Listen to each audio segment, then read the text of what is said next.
உறுதியாகிவிட்டது. பழனிசாமி, அன்புள்ள பழனிசாமி, அருமைக்குரிய பழனிசாமி, பேரன்புடைய பழனிசாமி, நேற்று நீ ஒத்துக்கிட்ட. என்ன ஒத்துக்கிட்டேன்னு கேட்டீங்கன்னா, போகும்போது வாய் விட்டு உண்மையை சொல்லிட்ட. என்ன சொல்லிட்டேன்னா, ஆட்சியே போனால் ஆட்சிக்கு வராமல் விட்டாலும் பரவாயில்லை. நேற்று வாயிலிருந்து உண்மை வந்துருச்சு. ஆட்சிக்கு வரவில்லை என்றாலும் பரவாயில்லை, நான் தன்மானத்தை விட்டு கொடுக்க மாட்டேன்னு. அங்கே டெல்லிக்கு போனால் அடிக்கிறாங்களா என்னவோ தெரியாது. நேற்று போலீஸ் என்கொயரி மாதிரி நடந்திருக்கிறார். நைட் 8 மணிக்கு செங்கோட்டையனுடைய அண்ணன் செங்கோட்டையன் மூத்த தலைவருடைய புகார் எதிரொலித்ததின் விளைவாக நேற்று கூப்பிட்டு விசாரிச்சிருக்காங்க. போகும்போது அலட்டி பேசிட்டு அங்கே போய் கை கட்டி நின்று அமித்ஷா காலில் விழுந்து வேற வழி இல்லாமல் சொன்னதையெல்லாம் ஒத்துக்கிட்டு வந்துட்டு இருக்க. நீ இங்கே வந்து எங்கள் பிரஸ் முன்னாடி என்ன பேசுறியோ அதை பொறுத்து தான் எல்லாமே அமையும். என்னன்றது இன்னைக்கு தெரிஞ்சிடும். எப்படி அங்கே எஸ்கேப் போயிட்ட. அங்கே இருக்க பிரஸ்காரங்களாம் உன்னை ஜோக்கர் மாதிரி பார்த்து சிரிக்கிறாங்க. இங்கே வந்தோடனே நீங்களாவது கேளுங்க, என்ன நடக்கும்னு பார்ப்போம்.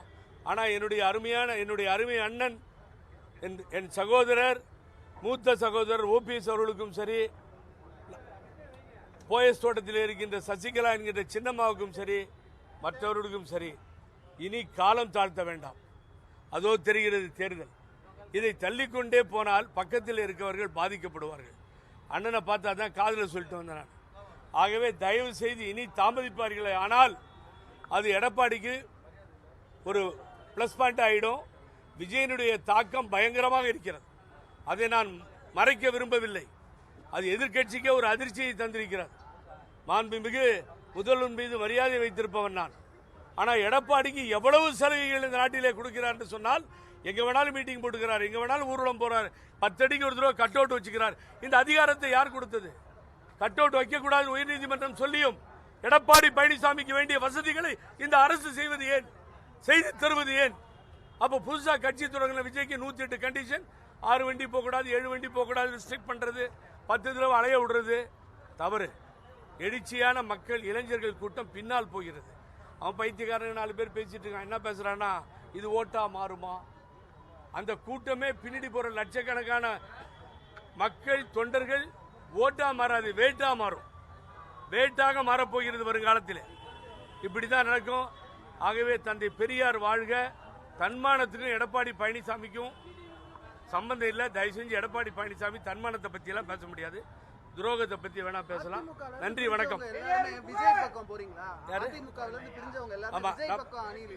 இந்த சுபாஷ், நான் உண்மையை சொன்னா உடனே விஜய் பக்கம் போறீங்களா அதிமுக இருந்துன்னு சொல்லி. சார், என்றைக்கும் பாருங்க, இன்னைக்கு அவர் அண்ணா படத்தையும், பேரறிஞர் அண்ணா படத்தையும் நல்ல கேள்வி கேட்டீங்க. தந்தை பெரியார் படத்தையும் முன்னாடி வைக்கிறாருங்க. பல கட் அவுட்ல எடப்பாடி பழனிசாமி வச்ச கட் அவுட்ல அம்மா படமே இல்லைங்க, தலைவர் படமே இல்லை. கோயம்புத்தூர்ல பார்த்தேங்க அந்த கூத்த, நான் போட்டோ எடுத்து வச்சிருக்கேன். கிருஷ்ணகிரியிலையும் பார்த்தேன். அவர் வைக்கிறாருல்ல, திராவிட இயக்க தலைவர்கள் படத்தை லைனா வைக்கிறாருல்ல. அப்ப நீங்க பாராட்ட தானே செய்யணும்.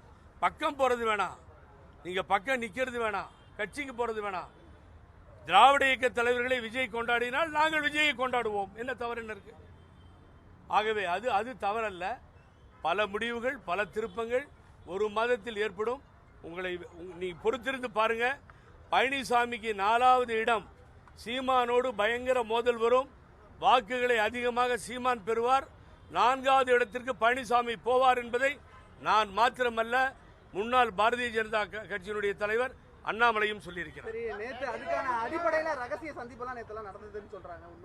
சார், ரகசிய சந்திப்பு அதான் முக்காடு தான் ரகசிய சந்திப்பு. இங்க ரகசிய சந்திப்பு எதுவும் நடக்கல. என்னை பொறுத்த வரைக்கும் ஓபிஎஸ் அண்ணன் சின்னமாட்ட பேசிட்டு இருக்கிறதா சொல்றாங்க. செங்கோட்டையன் அண்ணன் என்கிட்ட பேசும்பொழுது எல்லாத்திட்டையும் நான் பேசிட்டு இருக்கேன், எல்லோரும் ஒரே நேரத்தில் மேடையில் ஏறுவோன்னு என்கிட்ட சொல்லியிருக்கார். நான் எதையும் மறைக்க மாட்டேன். நீங்க கேட்டீங்க, உண்மையை சொல்லிட்டேன். இல்லை சார், அது இல்லை, என்ன மாதிரி இன்னொரு உருவம் இருக்கிறது வாய்ப்பு இல்லை. ஏன்னா என் தலையில் அடர்த்தியான முடிகள் இல்லை, ஒன்றும் இல்லை, அதனால வாய்ப்பு இல்லை. நேர்த்து சந்திக்கலை, ஆனால் அவங்கள சந்திக்க தயாராக இருக்கும். அதனால தான் தாமதம் வேண்டான்னு அந்த அம்மாவுக்கும் சேர்த்து சொல்லிக்கிட்டு இருக்கோம். ஜெயிலில் நான் செய்த உதவிகளை யாரும் செய்ய முடியாது. ஆகவே அவர்கள் எல்லாரும் சேர்ந்து சந்திச்சாதான் வழி பிறக்கும். தள்ளி போனார்கள், நாம் நீண்ட இடைவெளி தள்ளி போய் விடுவோம், ஒன்றுமே இல்லாமல் போயிடுவோம். அதை மிக தெளிவாக இங்கே நான் பதிவு செய்கிறேன். ட்ரெண்டை ஃப்ரெண்ட் ஆக்கிக்கோங்க. தந்தி டிவியின் சப்ஸ்கிரைபர்ஸ் அண்ட் ஃபாலோவர்ஸ் குடும்பத்தில் நீங்களும் இணையுங்க.